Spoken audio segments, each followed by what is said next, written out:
If you're moving to or within Hamilton with kids or you're planning to have them soon, the school question will come up quick. Curriculum's on the desk, and do you have any questions? Yeah, when's lunch?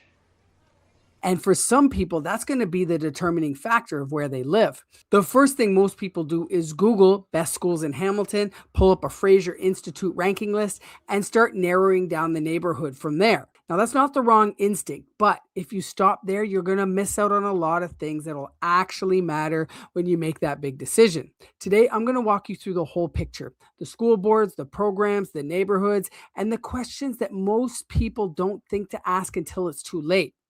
What do you do if the best school catchment area is out of your budget? It's an important question. Now let's get into it.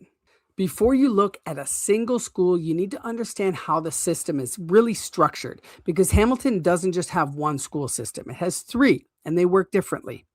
Public schools fall under the Hamilton Wentworth District School Board, the HWDSB, which you'll see it short formed in some areas. These are the default neighborhood schools. Where you live determines which school your child is assigned to. That's called a catchment area. The Catholic schools fall under the Hamilton Wentworth Catholic District School Board, the HWCDSB. These are publicly funded but tied to the Catholic faith. You do not have to be a practicing Catholic to enroll your child, but you do need to be baptized Catholic or have your child baptized.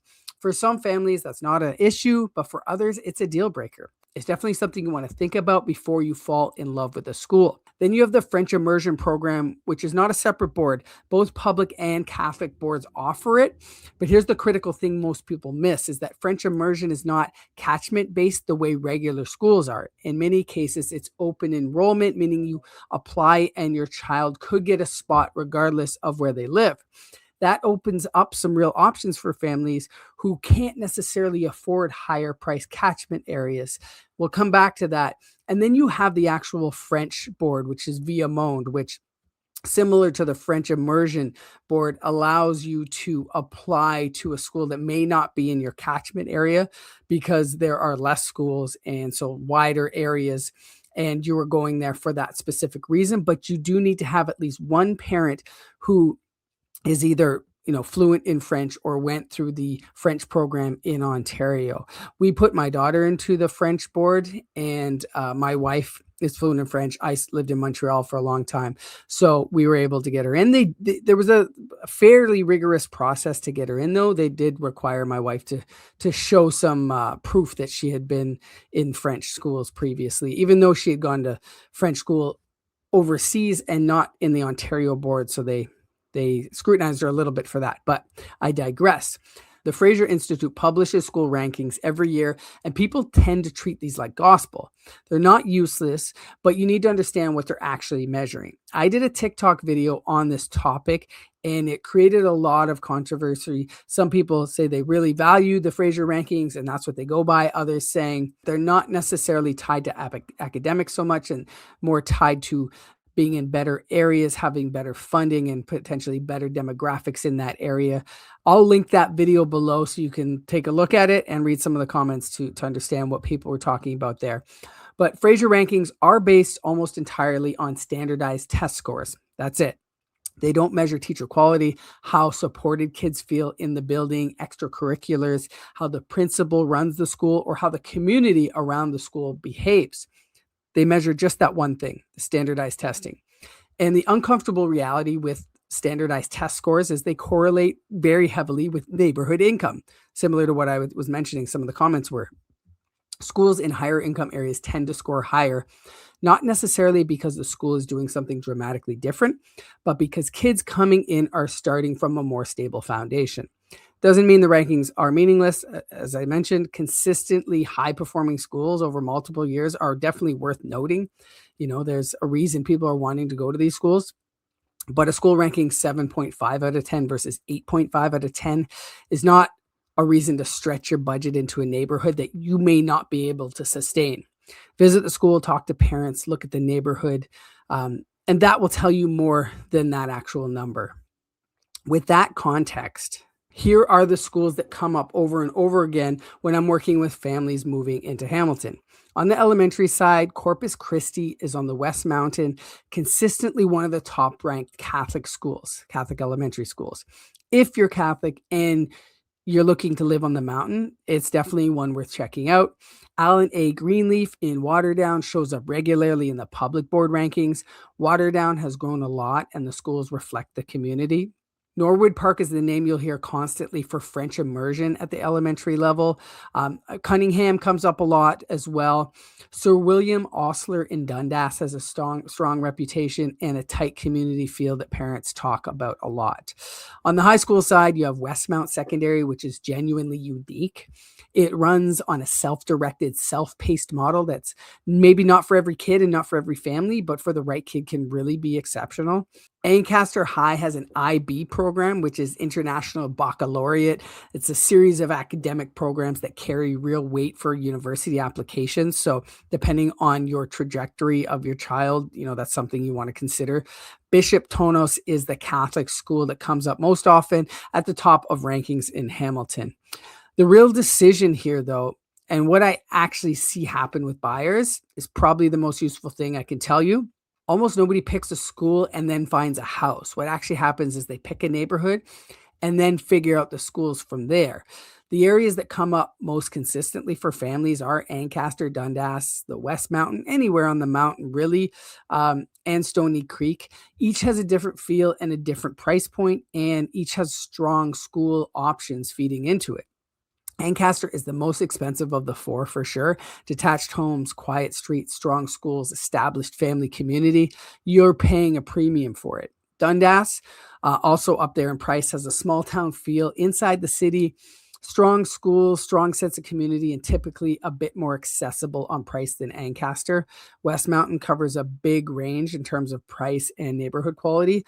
The closer you get to the escarpment and more established pockets, the more you're paying. But there's more variety here than Ancaster or Dundas, and we don't need to limit it to just the West Mountain either. The mountain in general, there's a lot of great neighborhoods, and that's not to exclude Lower Hamilton either.